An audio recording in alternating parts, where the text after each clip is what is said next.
Hi, good morning, everyone. Please make sure you're on mute and be sure to drop your, oh, wait, there's a few. Good morning, everyone. Good morning. Please make sure you're on mute and please drop your name and business in the chat box and we'll be getting started very shortly.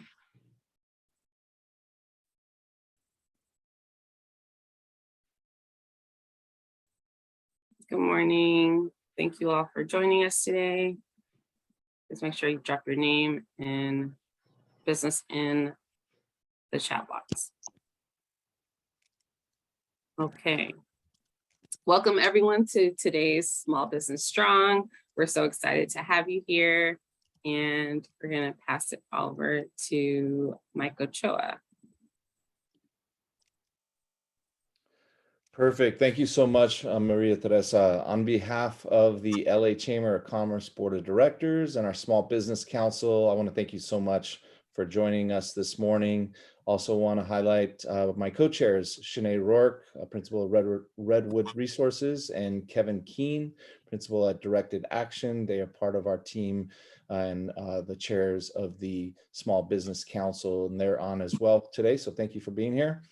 I'd also like to take a quick moment to thank our sponsors from California GoBiz Office of the Small Business Advocate. We absolutely could not do this work without your support. And now it's my pleasure to introduce our Small Business Strong and a great lineup that we have today on access to capital.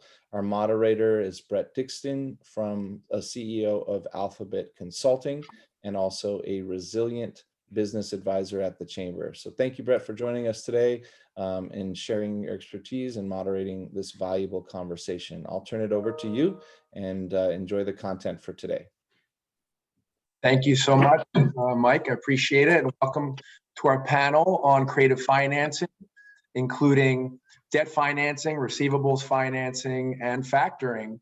So we have two specialists joining us this morning with grassroots experience in solving the financial challenges of local businesses. Joining us is Emma Kloppenberg from LISC LA and Robert Court from the Hamilton Group. Before we get to Emma and Robert's presentations about a series of really innovative financial solutions geared for solving cash flow challenges for small businesses, including startups, we'd like to take a quick poll. So let's get started. All right. If we can, the first poll. Are you aware of, there we go. Are you aware of what recoverable grants are? And then the second poll is, do you know what equity investments are?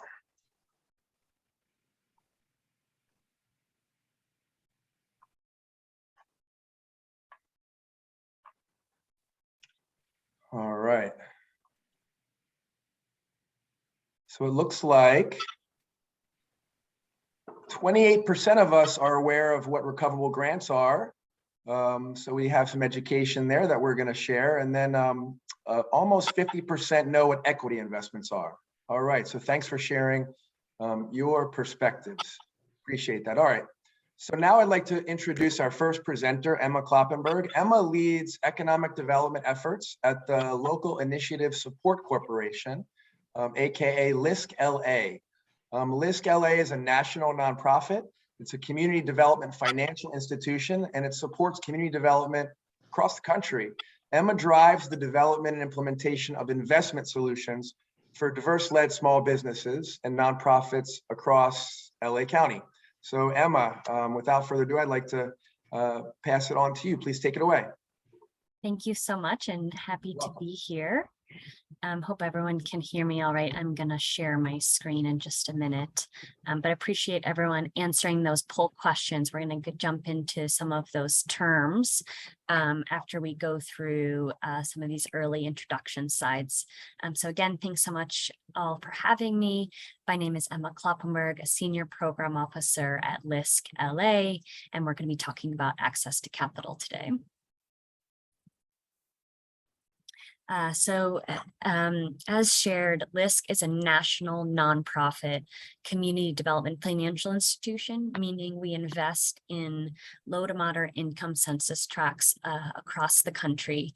We have 37 offices, and our mission is to create inclusive communities of opportunity across America, creating great places to live, work, visit, do business, and raise families. I oversee our small business portfolio, which includes technical assistance programs as well as access to capital programs. You can see a full list of our technical assistance programs on our website, but today we're going to be focusing on our capital initiatives. So to give you a sense of our investing in the County of LA, you can see a snapshot here on the slide. We've invested over $10 million in low-cost debt capital to small businesses and nonprofits led by people of color in the County of LA. And we've deployed over $115 million in grants to various entities, including micro entrepreneurs, small businesses, and nonprofits, again, across the County of Los Angeles. So first, we're going to start out with talking about our lending products.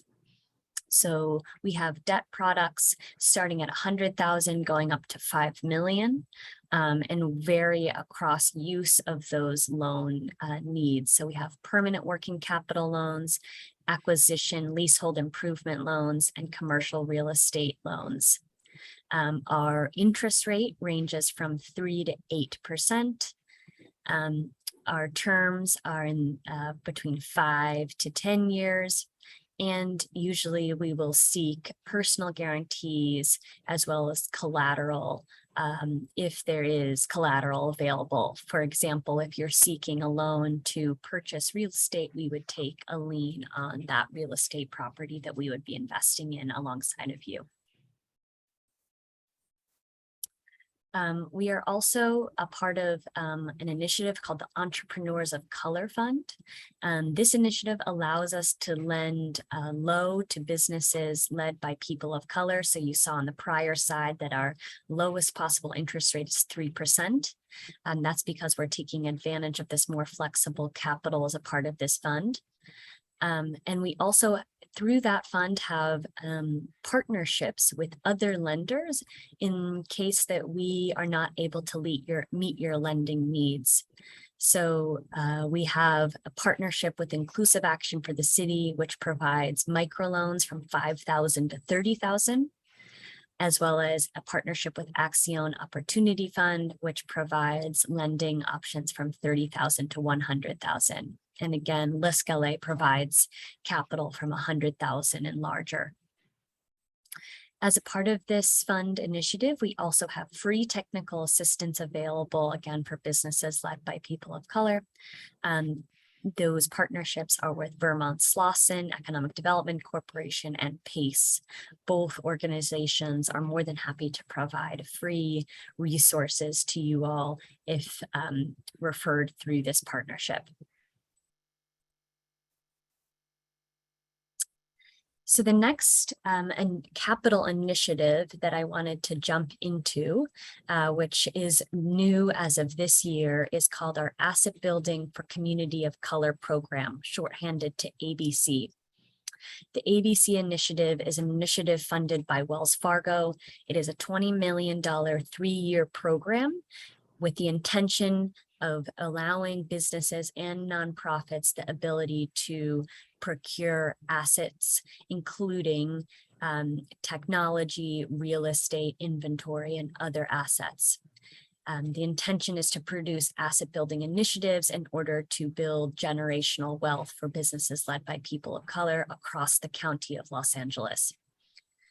This initiative has 4 products that we're going to be talking about today. The first is what we call an acquisition assistance product. This funds up to $500,000, and the intention is to support 20% of the purchase price of commercial real estate. So if a for-profit or nonprofit entity is seeking to purchase real estate, this would be an eligible product and would fund up to 20% of that purchase price. And we're going to go into more details on each of these products, but just saying high level first. The second product is our growth capital product. So the intention of this product is to serve much like friends and family financing. So more flexible and even long-term and even forgivable in some cases, capital up to $250,000 for startup businesses. And then the third product is our microloan product. So this is low-cost microloans up to $30,000, again, to purchase key assets. And then lastly, a small pool of cash grants of up to $5,000.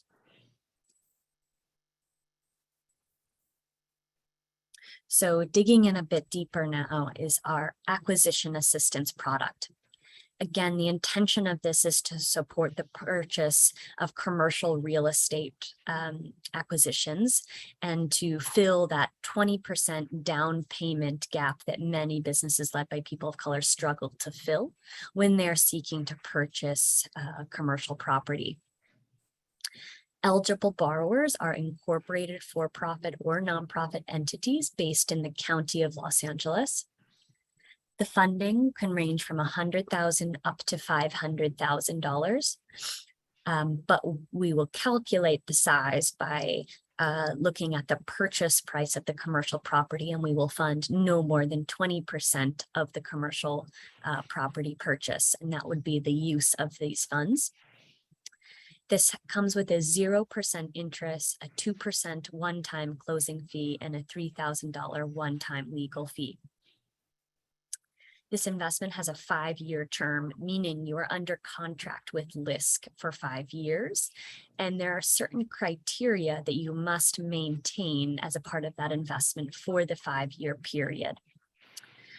For this product, we are incentivizing impact. And so we have created repayment triggers if certain impact metrics are not met during that 5-year period.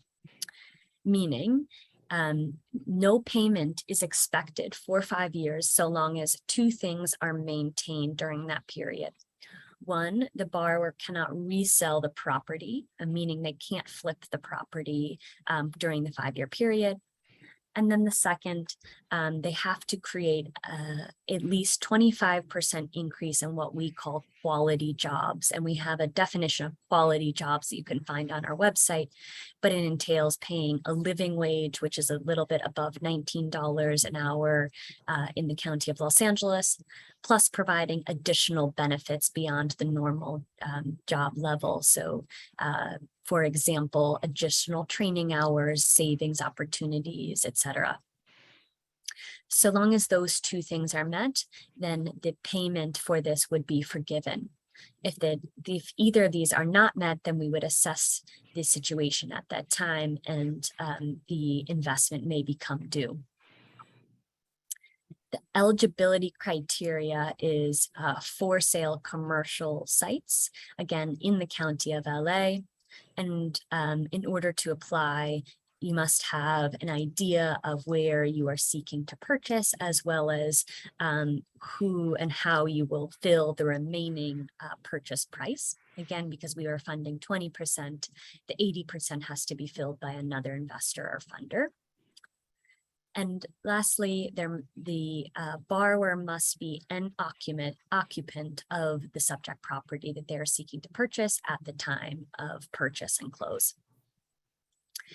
You must be referred by a partner in order to apply, and all applicants will be weighted on an equity lens, which takes into account demographics, impact, job creation, and geographic location of the site, as well as the borrower in and of itself.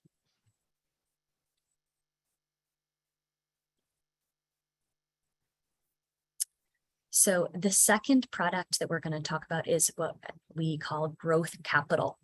And so you may remember in the start of this PowerPoint, there was a survey on who knew what a recoverable grant was. And so this is a bit of a nuanced term, and it's a bit of a confusing term because it is not a grant, nor is it a loan. It's in between funding where it is expected that it will be repaid so long as a certain metric is met, but it is more forgivable and flexible than a traditional loan. And again, we are mirroring this off of friends and family financing for new startup businesses that are seeking to develop their business or product. So the eligible borrowers for this is businesses, for-profit entities with less than 2 years in operating history or have not yet made a significant net profit in their business. No sole proprietors are eligible, and you must be based in the County of Los Angeles. The investment size is $50,000 up to $250,000. And that investment size must be used in order to purchase business assets. So eligible business assets include inventory, technology, equipment, machinery, or very small leasehold improvements. This comes with a 0% interest, a one-time 2% closing fee, and does not have legal fees. We also are not taking collateral nor personal guarantees. Again, the term is 5 years, and there's no payment expected in year 1. And then repayment begins once the revenue projections meet or exceed projected cash flows that we will help structure with the business and with the technical assistance provider. So once a business revenue grows at the pace that we projected it would, we would recoup some of that growth in order to repay the investment over the remaining 4 years. This is a closed application at this time. However, next round of applications will open early next year. And borrowers will submit an application with a letter of support. And again, all applicants will be weighted based on an equity lens, which takes into account demographics, location, job impact, and geographic location. The third product is our Tierra microloan. This is deployed by our partner Inclusive Action for the city. And eligible borrowers include businesses that have 1 year in industry experience and less than $325,000 in business revenue. The size is $2,600 up to $30,000. And again, must be utilized in order to purchase inventory, technology, equipment, or small leasehold improvements. The structure has a 3.5% interest rate over the 1 to 5 year term. There's no payment expected in the first 6 months, and then it is followed by principal and interest payments monthly. Again, this is being deployed by Inclusive Action for the city, and so we can connect you all with that partner in order to apply for this loan. And lastly, we have a small grant product that is supporting debt clients of Inclusive Action for the city. Up to $5,000, again, in order to purchase assets.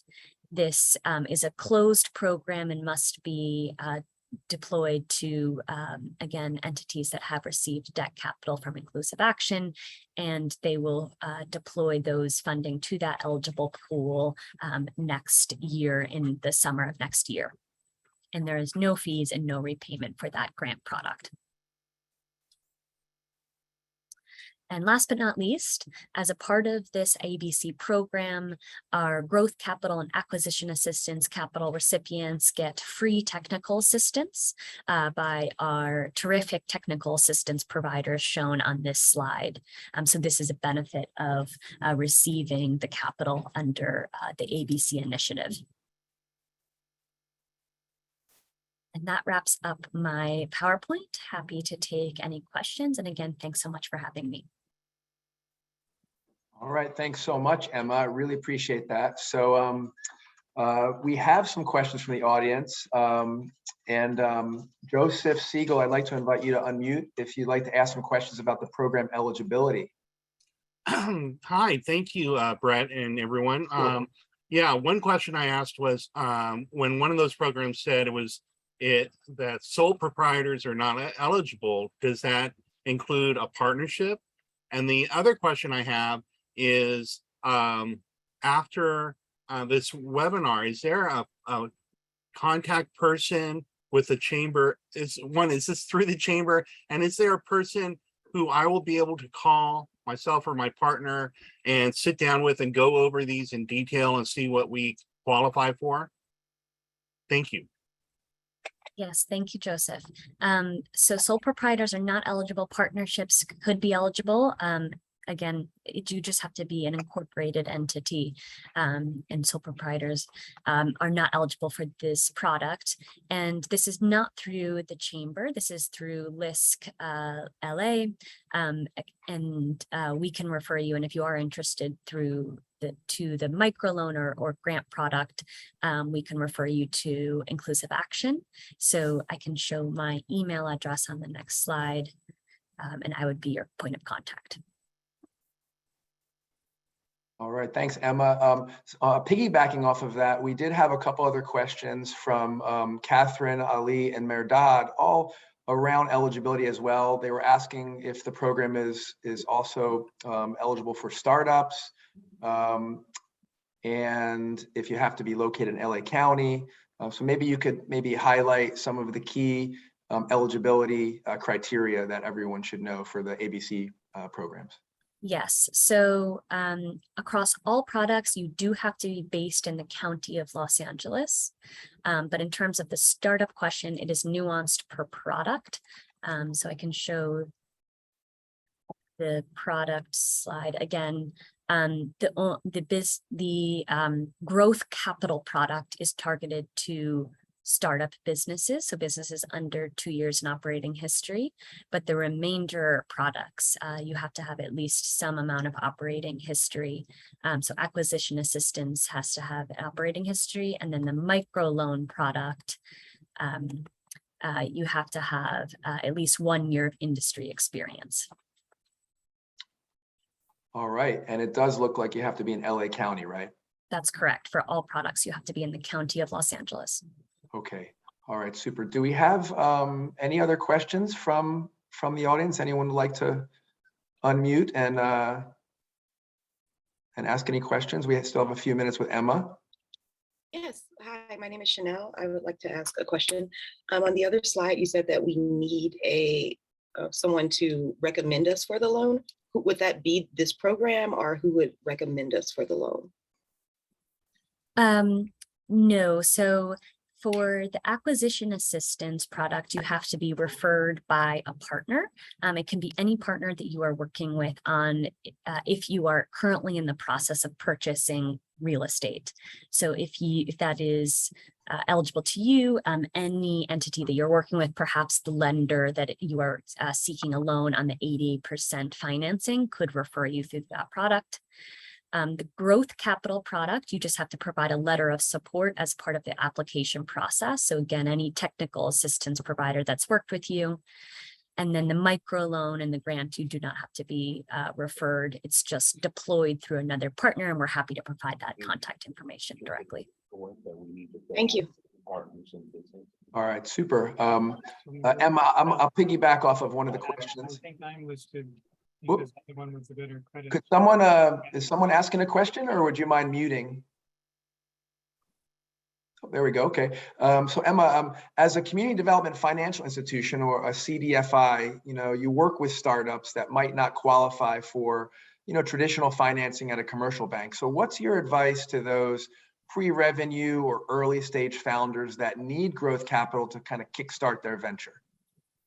Yeah, great question. I would say absolutely try to find technical assistance resource in order to make sure that you are as prepared as possible with your business structuring, your business plan, as well as your financials. There's so many free technical assistance resources in the County of LA.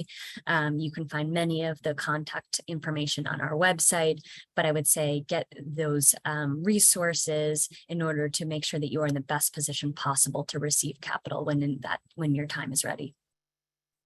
Okay, so everybody, that's really good advice. And LISC LA is one of the few organizations that does look at, startups and has support financing resources for startups, even if they're pre-revenue, Emma, or do they have to be making some sales?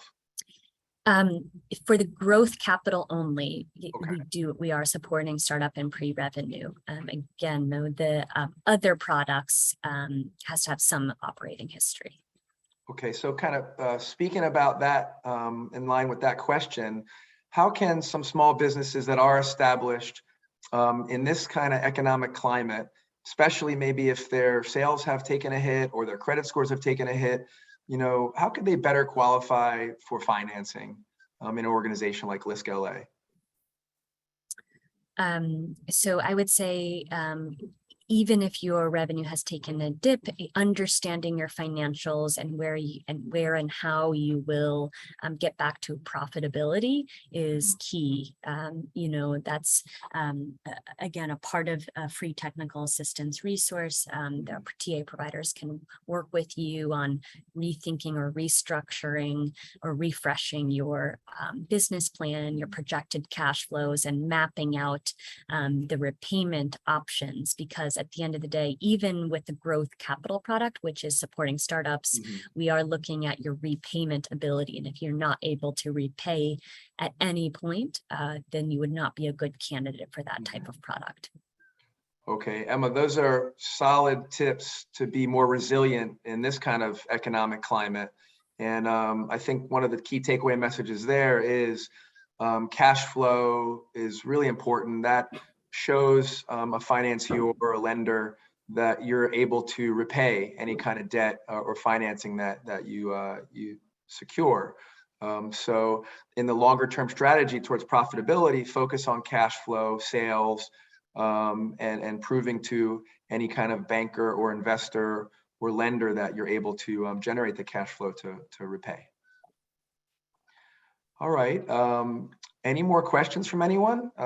Last chance to ask some questions about the Asset Building for Community of Color program or any other LISC LA financing programs designed for startups, people interested in commercial real estate acquisition or business acquisitions or growth capital. Brett? Yes. One question, I'd like to find out how to get in touch with you after this, and the other is I'm interested in getting a grant or a loan with friendly terms to help with startup marketing capital for an advertising budget for a brand new startup that's pre-revenue. Do you have any ideas about any kind of programs that can help me with that? It's a great question. I'm gonna defer that one real quick to Emma to see what her thoughts are on a startup that's looking to get some seed financing, maybe to pump into business development, marketing activities, or product development. What would your take be on that in our local market? Maybe even with LISC LA. Yeah, unfortunately, our product, again, for growth capital that targets startup businesses is for specific assets purchase, the purchase of tangible assets. It's not for marketing. However, I do know some other entities that do provide more flexible startup capital. I believe Accessity provides that. Also, if you're interested in crowdfunding, we have a Kiva product. So Kiva is up to $10,000. It's a crowd-funded loan product. It has very flexible terms. And if you are partnered with LISC or one of our LISC partners, then we will match every dollar you raise on the site, meaning that you only have to raise 50% of your total budget in order to be fully funded. Well, that's great to mention. Yeah, Kiva is a fantastic program that LISC LA administers, and they definitely do take a lot of the pressure off, because in the crowdfunding, you're trying to raise all the funds from the crowd, and they will match dollar for dollar. So it's a good way to get some seed financing up to 10,000, right, Emma? Or is it 15 or 10?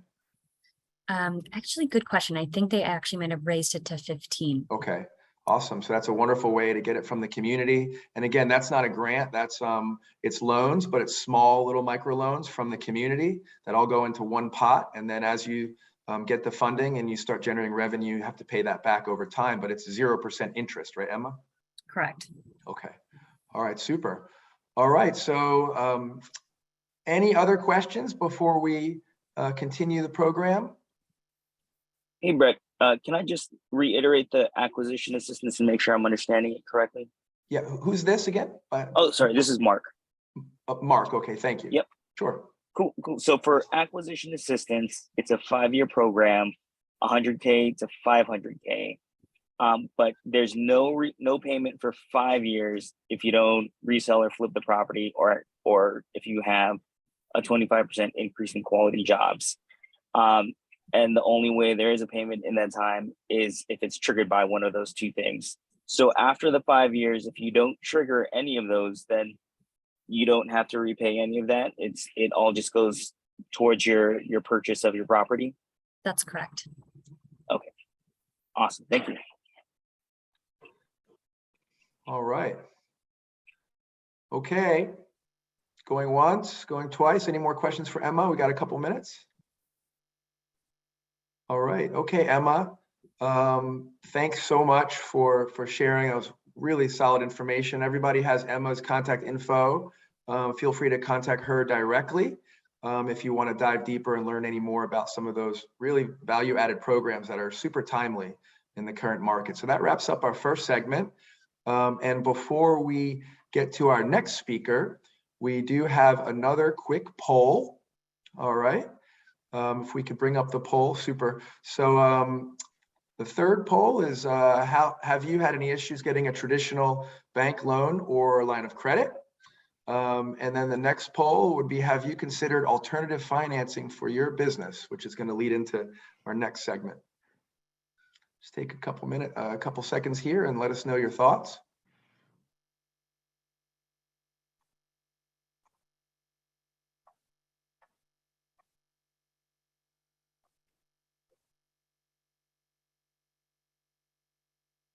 All right, okay, so the results, it looks like close to half, about 42%, have had issues getting a traditional bank loan or line of credit. So that's quite a lot of participants that have had some bottlenecks there. And then almost 70% have considered alternative financing for their business. So that's really good to know, which leads right into our next presenter, who's going to talk a lot about alternative financing.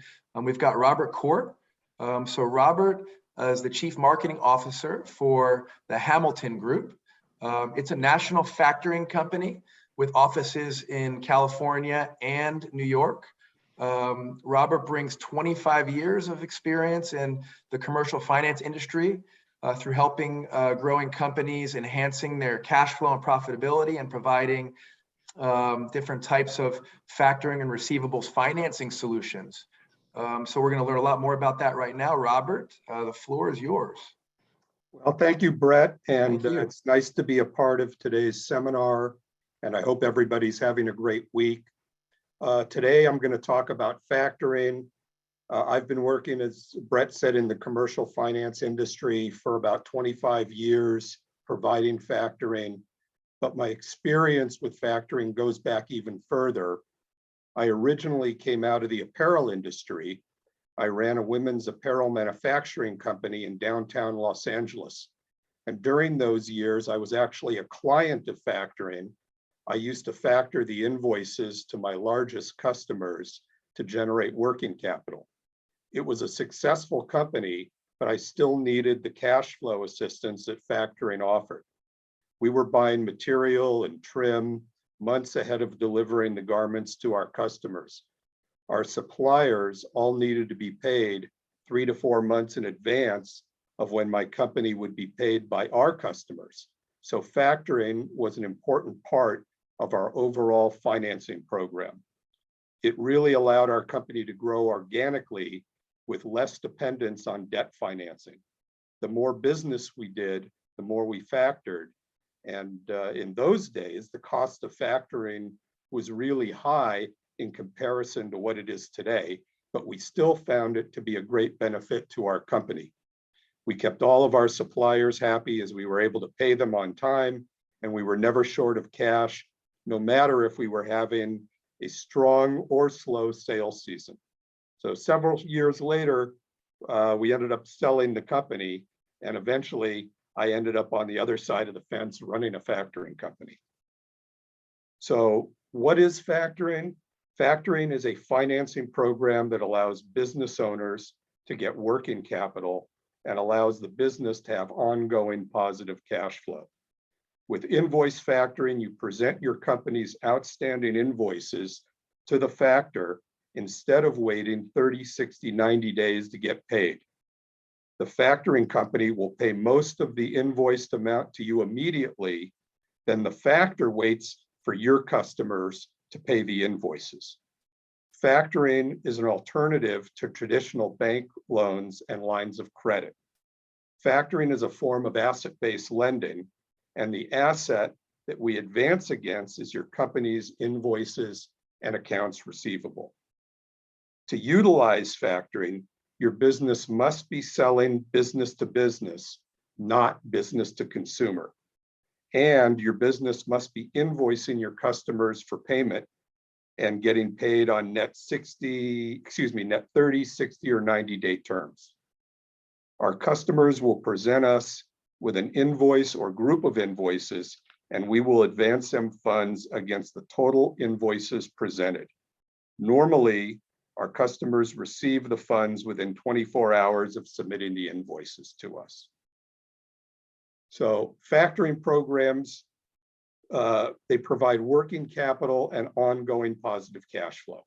So now you're going to have the cash you need to run and grow your business instead of your money sitting unpaid with your customers. Most factoring customers use factoring on a regular basis, but it's also available for spot funding, one-time funding, or special needs. Factoring clients get increased cash flow. They need to pay their employees, pay expenses, fund new orders, replenish inventory, and take on more business. Factoring is not a loan, nor is it a merchant cash advance or a fast money loan. It's a widely used form of financing that's been around literally for hundreds of years. Factoring is a mainstream financing product in many parts of the world. In the UK and Europe, almost all the banks offer factoring. But in the USA, it's really only available from a handful of banks and mostly offered through independent funding companies. And that has to do with banking regulations. There are a few banks that offer factoring, but again, mostly it comes from independent companies. Factoring volume advanced to small businesses last year was between 90 and 100 billion in the USA. And believe it or not, the majority of Fortune 500 companies utilize factoring or some sort of receivables financing because even with all the investment money and huge sales volumes, the biggest companies still have cash flow issues. So why does a business use factoring? The business, for many reasons, may not qualify for bank financing. The sad truth is that banks turn down the majority of loan applications they look at. Factors approve many clients that have been turned down by banks. In fact, a large amount of our referrals to our company come from banks. Many times we can assist in making a client bankable again, and they go back to the bank at a later date after they've worked with us and get approved for a bank loan. The business may be too young or a startup business. Banks normally want to see, 2 to 5 years of operating history for a bank loan or a line of credit. We can fund young businesses, and in many cases, we can fund pre-revenue startups. The business may have an immediate cash need and can't wait for the time it takes to get approved for a traditional bank loan of line of credit. The business may need ongoing positive cash flow that a traditional loan can't provide.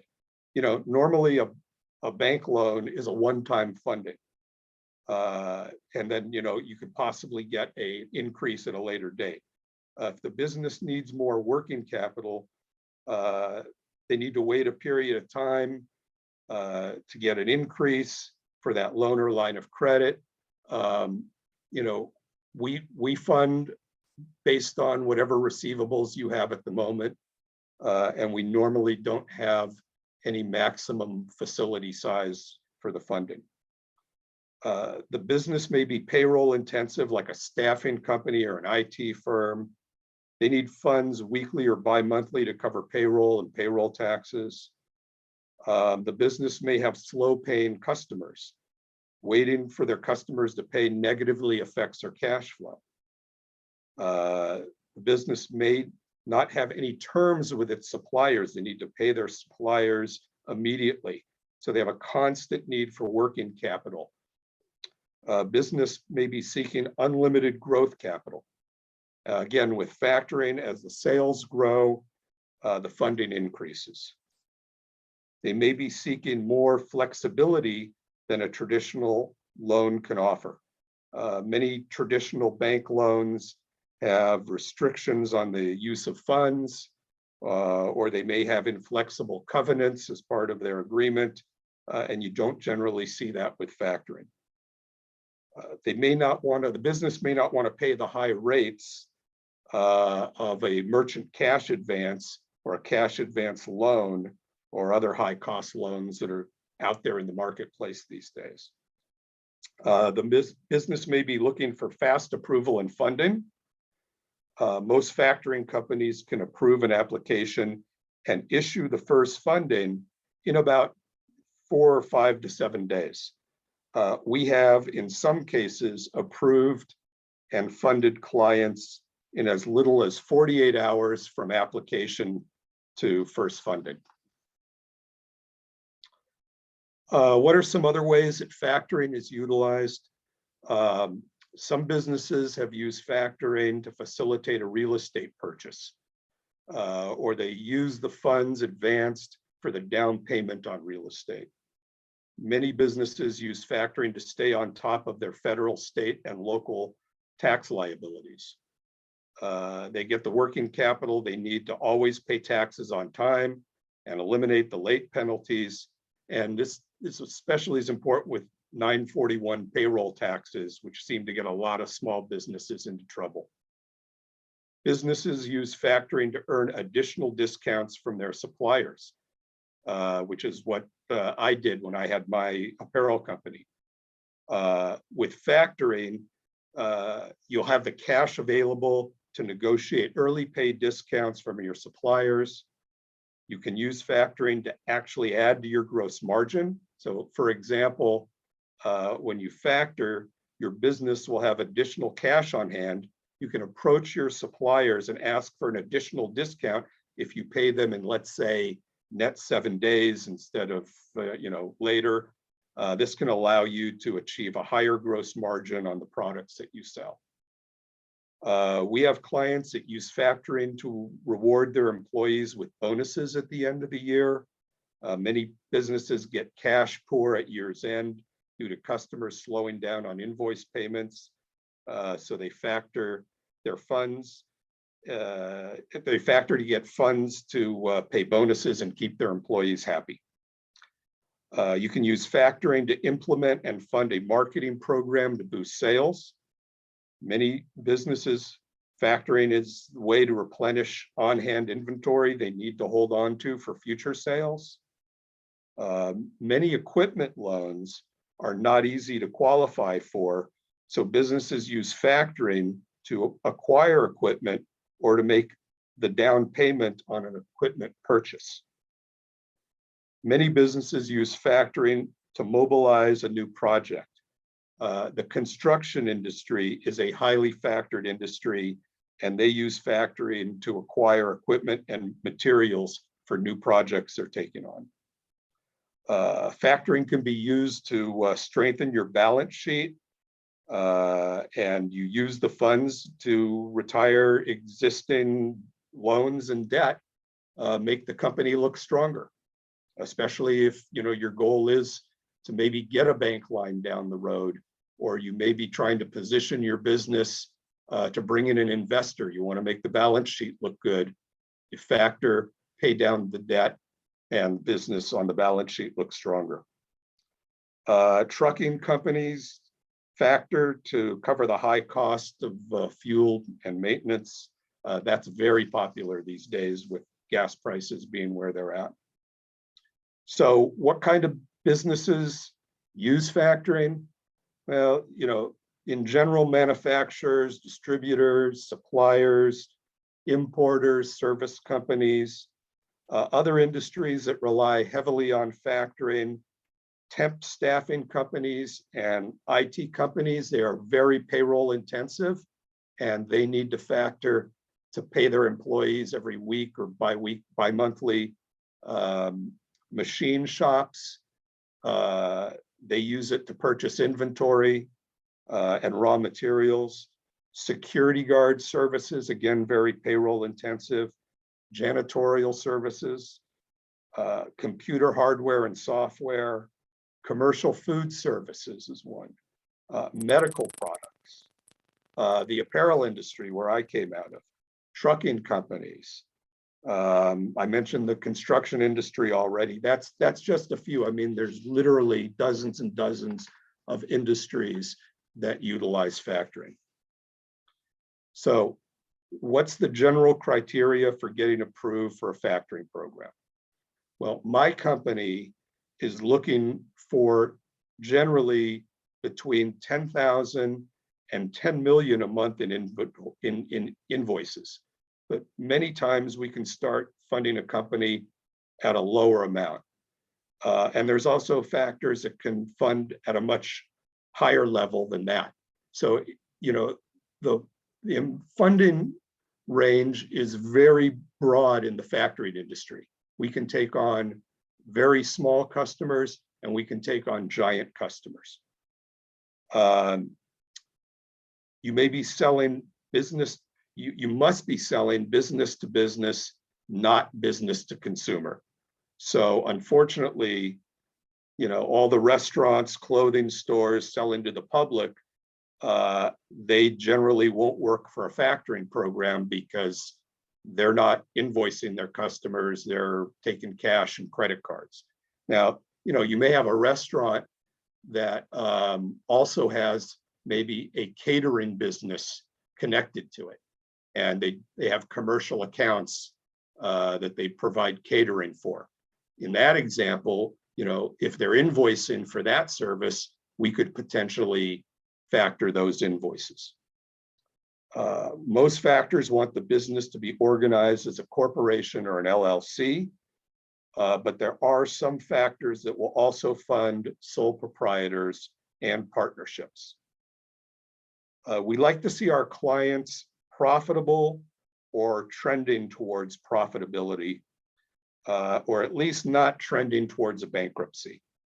So you don't have to necessarily be profitable to get approved for factoring, but we'd like to see that you're going to get there eventually, especially if our program is able to help you get there. We look for a clean tax record, or that you're on a payment plan for past taxes. or you have the ability to correct tax deficiencies. We need to have no liens on the accounts receivable, or you need to be ready to pay off existing loans or get subordinations. If you do have liens on the accounts receivable, we can use the funds out of our first funding to pay off those liens and clear them so that then we have the accounts receivable as collateral. Also, we can fund many times around PPP loans and EIDL loans that may have a lien on the accounts receivable. And hopefully, your business has credit-worthy customers that you're selling to who will pay their invoices. So what's the typical documentation required when applying to a factoring company? Well, it's pretty light. I mean, it's much lighter than just about any bank program out there. We need a short application. Our company's application is only a page and a half of information. We want to look at the articles of incorporation or the LLC certificate. Most factors want to see a year-to-date profit and loss statement and a current balance sheet. We want to see an accounts receivable aging report. I mean, if you're a factor, that's always the first piece of documentation we always look at is the AR aging. We generally want to see just the last year's business tax return. Rarely do we look for prior years. And we want to see some copies of some recent invoices just to see what they look like. Some companies will ask for a little bit more information, some less. Sometimes it depends on the volume that you're coming in that you need funding for. If you're coming in and you need millions of dollars worth of funding, we may ask for some more information. If you're coming in and you need $10,000 worth of funding, it's going to be pretty light requirements. So when we're discussing factoring, it's also important to mention purchase order financing. Purchase order financing provides funding for businesses with purchase orders to pay their suppliers for goods that will be resold to their customers. Your entire sales cycle can be funded utilizing both purchase order financing and factoring. And many times factors work hand in hand with purchase order funders to fund companies. This way, our customer gets the entire order and sales cycle funded. Based upon the purchase order, the PO funder will pay our customer supplier directly to get the products ordered, delivered to their warehouse, or drop shipped to their customer.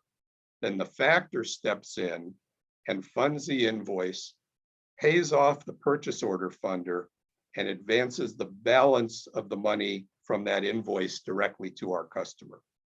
Again, this allows the entire sales cycle to be funded, and our customer then never has to turn down a new order due to it being too large or due to not having the funds to pay the supplier. So let's look at an actual factoring transaction we did at the end of last year so you can see how the entire process works. This is a larger deal, but it's the same process if you were coming in for $10,000 or $20,000, pretty much as it is for a deal if you're coming in with, needing hundreds of thousands of dollars. So this business is a 3-year-old IT staffing company, and IT staffing companies are very payroll intensive businesses. They were not profitable when they came to us, but they were close to breaking even. They were doing about $3 million in annual volume. So they generated about $250,000 a month in invoices. Their customers were paying them in 60 to 75 days, but they had to pay their employees every 2 weeks. So they were always cash flow negative. The owner had about a 600 FICO score. They had new contracts signed, but they needed a bump in working capital to be able to facilitate those contracts. They couldn't take on any new business without some type of cash flow assistance. Their bank had turned them down for a loan due to them being too young and not yet profitable. So they were referred to us by their CPA, and they completed our application package.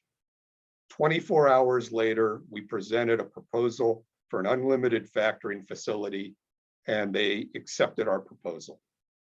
6 days later, my company advanced them on their current accounts receivable and provided them with a $450,000 advance for their first funding.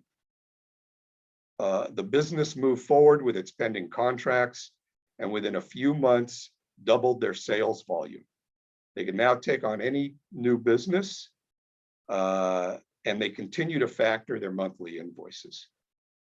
Within a short period of time, their monthly invoicing increased from around $250,000 to over $500,000 a month, and they're still growing.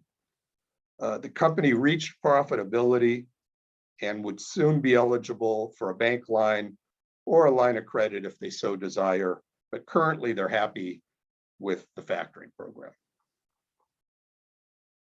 So how do factors differ from banks? Factors fund really fast. As I already mentioned, we can normally approve and fund in as little as a week or less on the first funding. And once you're a client and you present new invoices for funding to a factor, they're normally funded within 24 hours or less. Factors work with young and startup businesses. Many factors will work with business owners that are credit compromised, so it's not uncommon for factors to approve owners with under 600 FICO scores. Factors can provide funding to businesses that have not yet reached profitability. Factors normally don't require personal collateral.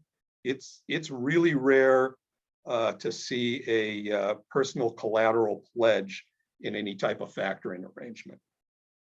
Generally, factoring programs offer unlimited client funding, or at least my company offers unlimited funding for the majority of our clients.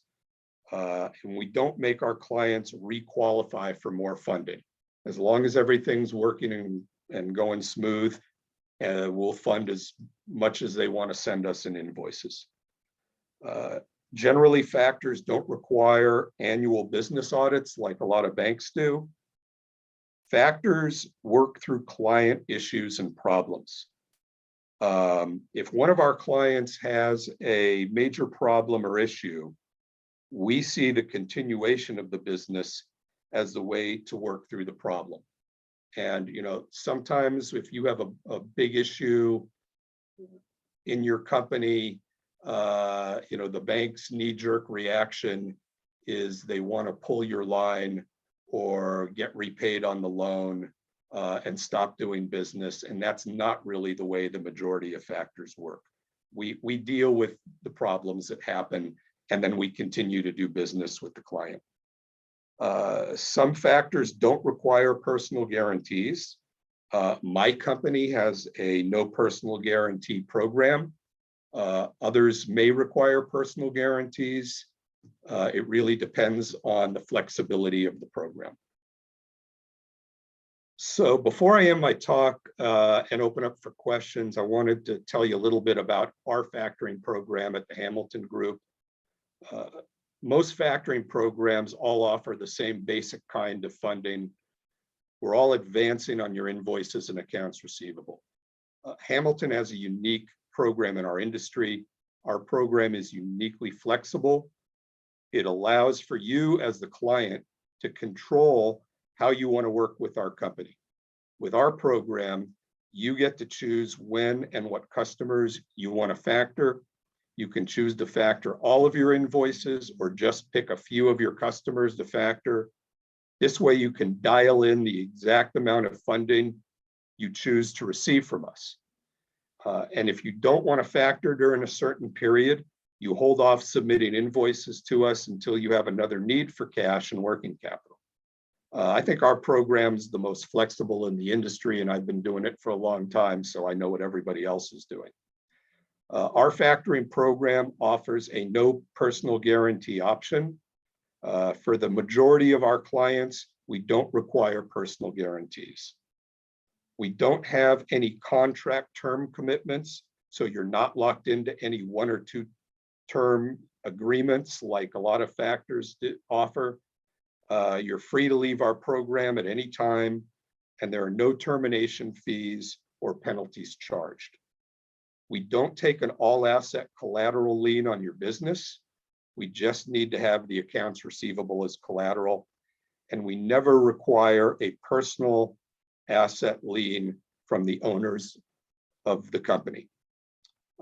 We offer free credit insurance on the invoices and customers that you submit to us for factoring. We absorb the cost of this insurance, so it's a value-added bonus to using our program for factoring. Typically, we offer our clients an unlimited line or facility, so we don't make your company requalify for higher funding amounts. And I already mentioned that our typical turnaround is around 24 hours from the time you submit invoices to us or sooner. So I want to thank you all for listening today, and I think we can open up for questions. All right, Robert, thank you so much for sharing this wealth of information about factoring and PO financing. We are at the top of the hour, so we've got time for just one question, which I think is very relevant. And then we're going to wrap up with some announcements. And if anyone wants to stick around after that, we invite you to stay and ask more questions to Robert and Emma. If you like. We still have a lot of people on the call, so feel free to stay. But the one question, I'll just read it. It's from Ali, and I think it's very relevant to Robert. Would you please explain the payback periods of factoring and the installment terms? So in essence, how much does it cost to do this? Great question, Ali. With factoring, your customer is paying us back because we're advancing off your invoices. So if everything works like it should in a factoring relationship, you present an invoice to us, we advance you the money on that invoice, and then your customer is going to make payment on that invoice, and that payment's going to be sent to our lockbox. So that extinguishes at that point, as soon as we receive that payment, that extinguishes any debt that you have to the factoring company. So in a factoring relationship, if everything works, and it normally does, you never write a check back to repay the factor. If your customers are good customers and they pay their invoices, we advance you the money. Those payments come to our lockbox, and then you're ready to submit the next invoice to us for the next advance. And in terms of the cost, it really depends on the volume that you're sending us, because we do such a wide range. You know, in general, the cost of factoring, you know, if you're a small account, you could see on a net 30 invoice a fee structure of, you know, like 2.5 these days, about 2.5%, 2 to 2.5% of the face value of the invoice. If you're a large customer, it can be as low as 1% or less. All right. All right. So I hope that answered your question, Ali. And that's why it's so important. One of the criteria is to have credit-worthy customers, because if your customers who pay you are credit-worthy, then you'll get paid. The factoring company will get paid, you know, and if things work out, you could actually build that fee into your invoices, and maybe the factoring solution might even come at no cost. So if you want to learn a little bit more about this, you have more questions for Robert or Emma, stick around.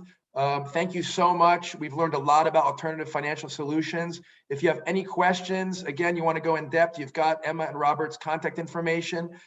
Thanks both of you, Emma and Robert, for sharing all this knowledge this morning. And at this point, I'd like to pass the ball back to my colleague and the chair of the LA Chamber of Small Business Council, Mike Ochoa, for some closing remarks and announcements.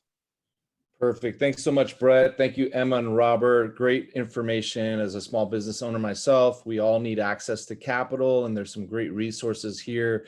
I want to thank you all for joining us again, and to our sponsors. As our focus is on small businesses, we want you to know your voice absolutely matters to us in the kind of programming we seek to offer. We've I just wanted again to thank you. Just a couple of announcements. The Resilient Business Advising Program, brought to you by the Small Business Strong. Our next Small Business Council will be August 9th, where we'll discuss the small businesses, workforce, and supply chain challenges and trends towards the future. So stay tuned for more information on that. As I mentioned, the Resilient Business Advising is still available to entrepreneurs seeking business guidance and contracting, processing, marketing, capital, and much more. And lastly, sorry for jumping around here, we've partnered with Verizon on the mission to get 1,000 businesses digital ready. So please check out these efforts and sign up for the links using the chat box below. Again, sorry for going a little over time, but great information.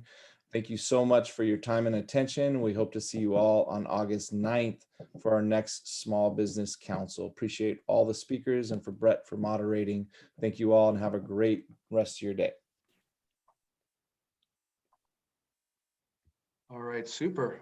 If anyone wants to stick around, we still have, almost 50 people on the call. We can ask some more questions to Robert.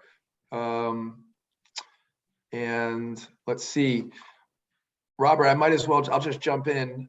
You mentioned that as the sales grow, the funding increases, right? What does that mean?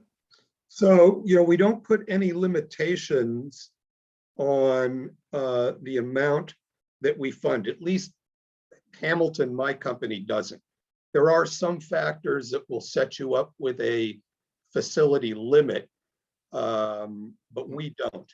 So, if your company, for example, is doing $25,000 a month in invoicing and you're submitting all those invoices to us for funding, and then you use that money to grow the business, a month or two later, you might be doing $50,000 a month, and we'll continue to fund those invoices at that level as well. And our company is really flexible in how we work with our clients. It's not uncommon that we have customers, they may have like government contracts that they do. Mm-hmm. So they'll come to us for 1 month and they'll say, oh, I got this government contract, I'm going to get paid 45 days later, and we'll fund that government contract for, let's say, 150,000. And then, next month they come to us, they say, hey, I just want a government contract for 400,000. Well, we'll fund that one also. So as long as the customers are good and there's no problems, we'll take a company wherever it needs to go. Okay, super. There's something else that you also had mentioned. You said that some of the businesses that you support become bankable after they've been working with you and using your services. Can you give an example of how that happens? Yeah, so there's a lot of different examples of how that can happen. So let's just say you're a young company and you go to your bank and they say, you've been operating for 2 years. Our minimum criteria is 3 years.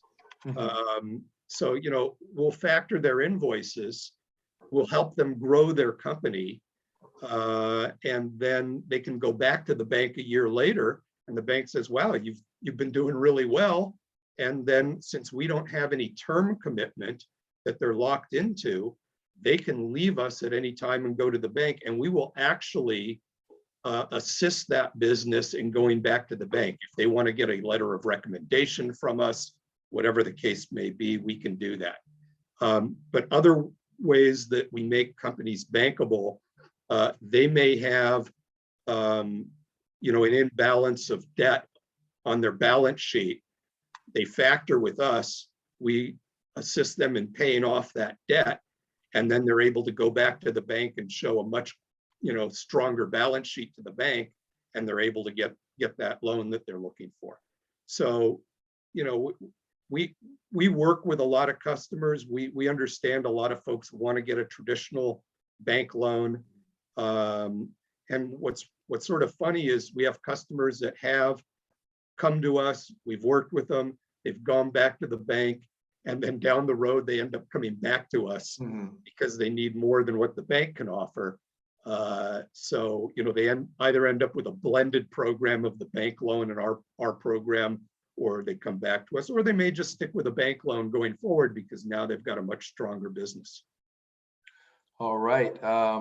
Super. We've got one more question from Ali. Ali, do you want to unmute and ask?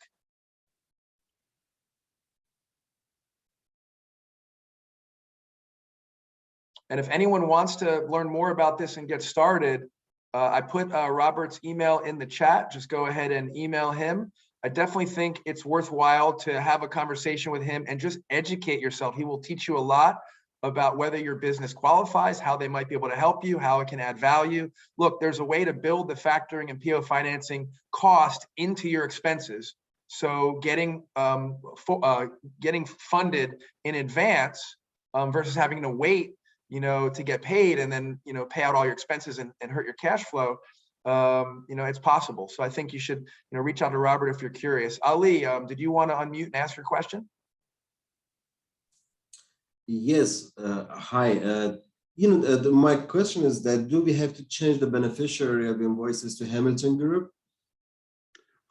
So let me talk about factoring in general. Some factors want to have the payment made out to them and then sent to their lockbox. Some will want it made out in care of your company. Our company at Hamilton, we want the payment sent to our lockbox, but your customer can still continue to make out that payment just in your company's name. So who they pay doesn't change. It's just the address where the check goes to. If they pay by ACH, we're set up to do that. ACH, electronic transfer, we can take that. So our program is a little bit more flexible than some of them out there. So it really depends on the factoring company that you're working with. But with our company, they continue to make out the payment payable to your company. So at the end of the day, at the due dates, we are the one that collect the invoices amount and the money, not your company. No, we're going to collect the payments on the invoices that you submit to us to factor. We're going to have those payments redirected to our lockbox. But again, if they're paying by check, they can still make that check out to your company. We have something called a payment authorization that allows us to clear with our bank, our company's bank, any payments that are made out to your company. All right, so Ali, I'd recommend you reach out to Robert and get the tutorial, figure out how it works and if it makes sense for you. And Robert, the last question that we have before we let everybody go, it's possible that that your company could advance payment on an invoice to a business, and then the business doesn't have to wait to receive those funds. Your company waits to receive those funds, and then they pay a fee for that. Is there an interesting strategy where the business might not have to pay any fee for that kind of service? Well, yes, but it would mean that you're more than likely going to need to ask for a supplier discount to make it cost-free. So if, let's say, you have 30-day terms with your suppliers, and now you come to us and we start factoring with you, so now you're just flush with cash because we've advanced you on your accounts receivable. You can go back to your supplier and you can say, look, if I pay you in net 5 or net 7, will you give me a 3 or 5% discount? And if they say, sure, I'll give you a discount if you pay me immediately, well, then not only have you covered the cost of our program, but you're probably going to add to your overall gross margin. Super. All right. Thank you so much again for sharing the information. Thanks to the LA Chamber Foundation for putting on the Small Business Strong webinars. These are fantastic and super informative. With that, I'd like to thank you again, Robert, and thank everyone. Hope everyone has a great day and a good rest of the week. Take care. Thank you.